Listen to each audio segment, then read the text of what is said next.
Görünürde sıradan bir lokantacıydı. Dükkanına gelen çocuklara bir abi gibi yaklaştı, önce güven verdi, güvenlerini kazandı ve sonra onları öldürüp lokantasında müşterilere servis etti. 40 Ağaç Yamyamı dosyası başlıyor.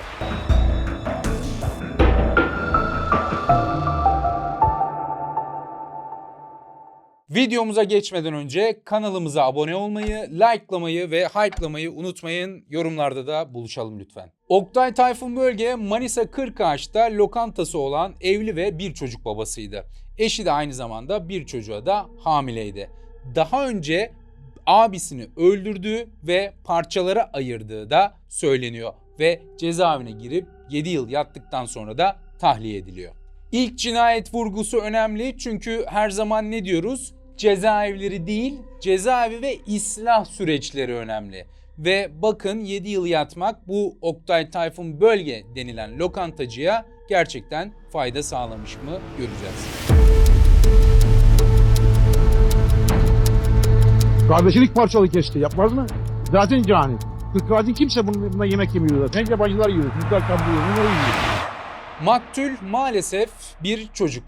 Mustafa adında okula giden ve yazında aslında ailesine maddi anlamda katkıda bulunmak ve harçlığını çıkarmak için bazı işlerde çalışıyor. Ve Oktay Tayfun Bölge'nin de restoranında zaman zaman yemek yemeye gidiyor. Oktay Tayfun Bölge zaten orada bilinen lokantalardan bir tanesi. Maktul Mustafa Kurt oraya artık sık sık gitmeye başlıyor. Hatta arkadaşını da götürüyor. Çünkü Oktay Tayfun Bölge onlara çok iyi davranıyor.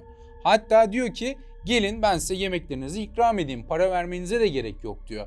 Ve takdir edersiniz ki o yaşta bir çocuk bunları duyduktan sonra elbette bir güven sağlayacaktır. Yani Oktay Tayfun Bölge onların ilk önce güvenini kazanıyor. Yani ilk önce kalplerine hitap ediyor. Ve sadece onlara yemek vermekle de kalmıyor aslında. Onları arabayla alıyor, gezdiriyor, evlerine bırakıyor ve dışarıdan bakıldığında aslında ne güzel, hani onlarla ne güzel ilgileniyor gibi görünebilir. Aslında Oktay Tayfun Bölge onlar için tam bir güven abidesi, tam bir abi figürü olmuş durumda. Çünkü onlara hem yemek veriyor, hem beslenmelerini sağlıyor, hem para almıyor, hem de onlara bir hobi sağlıyor. Neden? Çünkü arabayla gezdiriyor ve çocuklar arabayla gezmekten mutlu oluyor. Çocukların onu bir abi ya da bir amca olarak görmesi kulağa hoş gelebilir. Ama aslında tehlikenin başladığı nokta burası. Grooming dediğimiz bir durum var. Yani aslında bakım vermek gibi bir şey. Seksüel grooming ya da grooming. Bir çocuğu ya da bir kişiyi İstismar, taciz ya da rıza dışı bir şey yaptırmak için ilk önce onun güvenini kazanma biçimi. Bu ne demektir?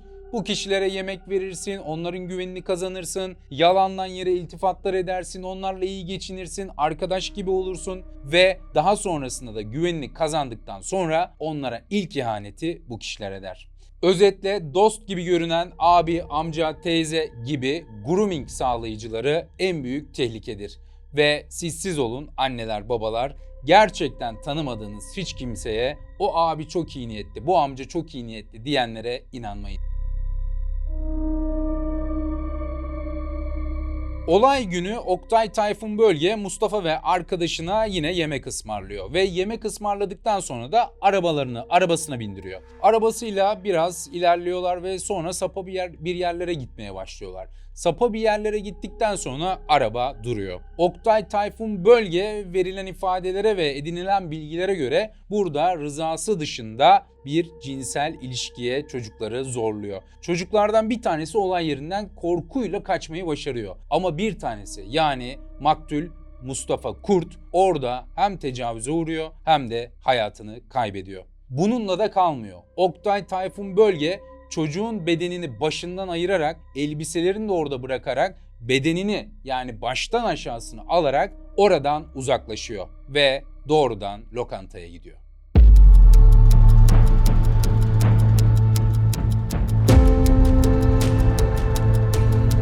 Ve açıkçası kan dondurmaya devam ediyor olay. Çünkü Oktay Tayfun Bölge'nin ifadeleri de böyle. Bedeninin bir kısmını aldıktan sonra parçalara ayırıp onları kemiklerinden sıyırıp kaynatıp Sonrasında da oraya gelen müşterilere yemek diye sunduğunu söylüyor.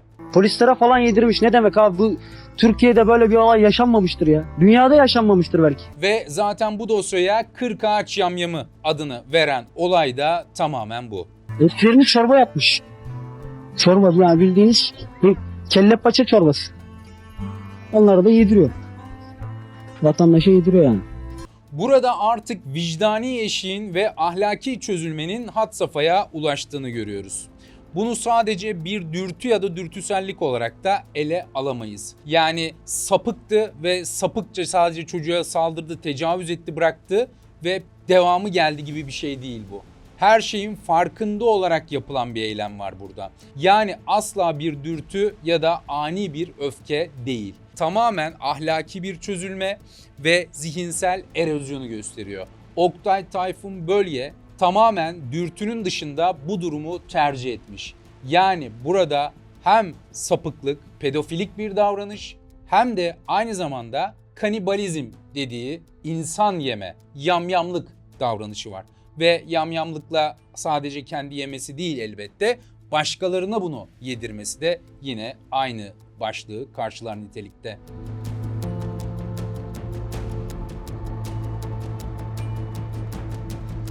Mustafa kaybolduktan sonra tabii ki ailenin halini düşünün. Arıyorlar, bulamıyorlar. Her gece, her akşam eve gelen çocuk bir anda yok ve gerçekten inanılmaz bir üzüntü kaplıyor işlerini.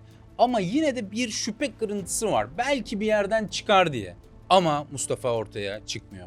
Ta ki Mustafa'nın başını, kesik başını annesi bulana kadar. Annesi oğlunu bulmak için bir dua okutmak istiyor ve bunun için de arkadaşlarını davet etmeye gidiyor. Ve arkadaşlarını davet etmek isterken aslında ilk önce belli kıyafetler buluyor. Bir böyle baktım Mustafa'nın. Eline aldım, çevirdim başında. Mustafa'nın pijaması dedim şimdi. Döndüm, kontalarına baktım. Tekrar Mustafa'nın. Zaten orada içine bir şüphe düşüyor ve çalılıkları kaldırdığında Mustafa'nın yani biricik evladının kesik başını eline alıyor. Bu yavrumun kellesini kendi elimle kendim buldum. Annesi kesik başı bulduktan sonra neye uğradığını şaşırıyor. Düşünebiliyor musunuz? Bir anne ilmek ilmek büyüttüğü, bütün belki ömrünü heba ettiği çocuğunun kesik başını buluyor.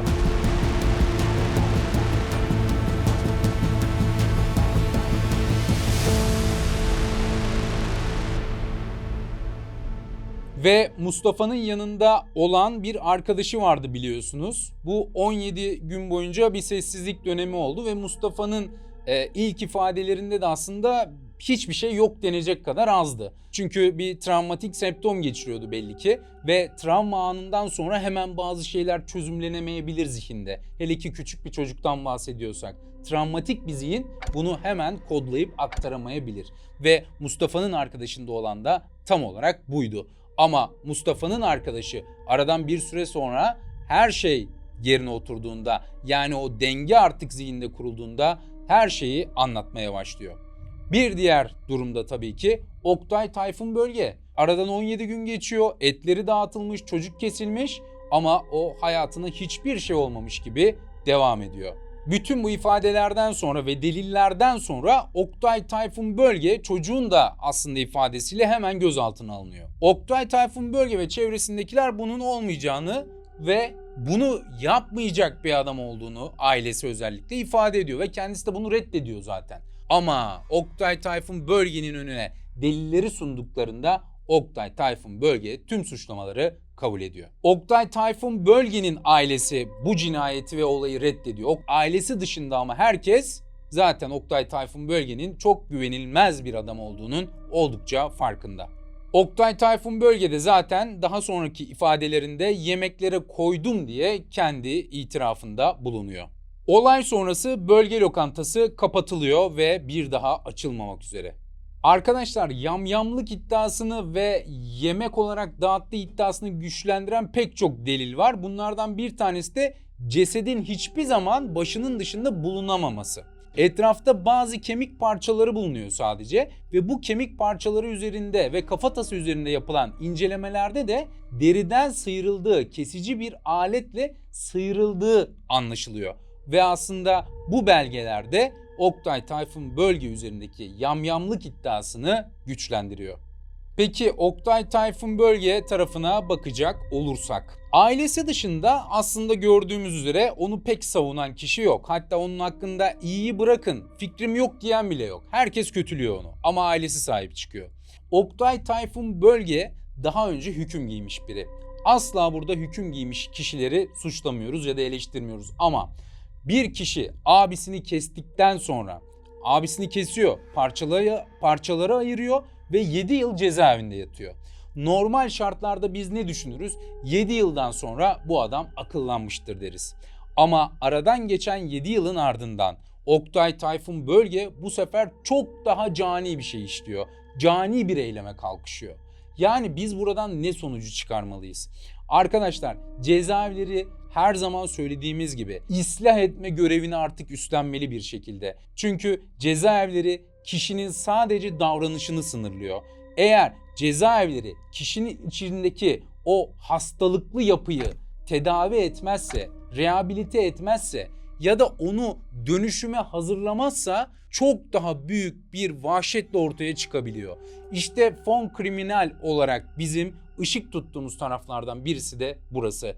Dolayısıyla Mustafa'nın ailesinin yaşadıklarının tekrarlanmaması ve artık bunların olmaması adına psikolojik tedavinin bir şekilde ele alınması ve cezaevlerinin bütünsel olarak bir ıslah süreci taşıması, ıslah görevini de hak etmesi ve bunu uygulaması önem arz etmektedir. Oktay Tayfun Bölgeler belki de şu an hala aramızdalar. Bu adam dışarıda ama inanabiliyor musunuz? Yani bu kişide sadece kanibalizm ya da yamyamlık yok. Bu adamda aynı zamanda da pedofili davranışı var. Ve etten sıyırma bir eylemi bir taraftan belki yamyamlık olarak açıklanabilirken bir taraftan sadistik eylemi de açıklayabilir. Ve öldükten sonraki sürece de tam olarak hakim olmadığımız için belki ölü sevicilik bile olabilir. Bunu bilmiyorum. Sadece olabilir olarak işaret ediyorum. Neden? Çünkü ölü bedenle bir süre sonra onu parçalara ayırıp kendi yemeden yedirdiğini söylüyor. Bundan keyif alıyor. Yamyamlığın belki bir başka versiyonu. Kendi yemediğini söylüyor ama yediriyor sonuç olarak. Dolayısıyla burada biz ne görüyoruz? Pedofili görüyoruz. Grooming dediğimiz davranışı görüyoruz. Bir başka ne görüyoruz? Kanibalizm görüyoruz ve ıslah olmayan bir öldürme dürtüsü görüyoruz. Çünkü abisini öldürüyor, ıslah olmuyor ve öldürmeye devam ediyor. Özetle bu kişiye dair önümüzde herhangi bir psikiyatrik tanı olmadığı için şudur budur diyemiyoruz. Ama ifade etmemiz gereken bir şey var. O da bu ve buna benzer kişilikler aramızda olabilir. Hatta Oktay Tayfun Bölge'nin dışarıda olduğu ve Kırkağaç'ta yaşadığı da söylentiler arasında. Anne, babalar, çocuğunuzun yaşı kaç olursa olsun, dışarıdan tanımadığınız bir yetişkin tarafından ya da kendisinden büyük bir abi abla tarafından sürekli ilgi gösterilen, ona hediyeler alınan, onun saçı taranan, beslenen bir yapıya bürünen bir ilişkiden şüphelenmek en doğal hakkınız. Bu bir paranoyak tarzda düşünme değil, çocuğunuzu koruma şeklidir. Unutmayın ki kendi çocuğunuzu en çok siz koruyabilirsiniz.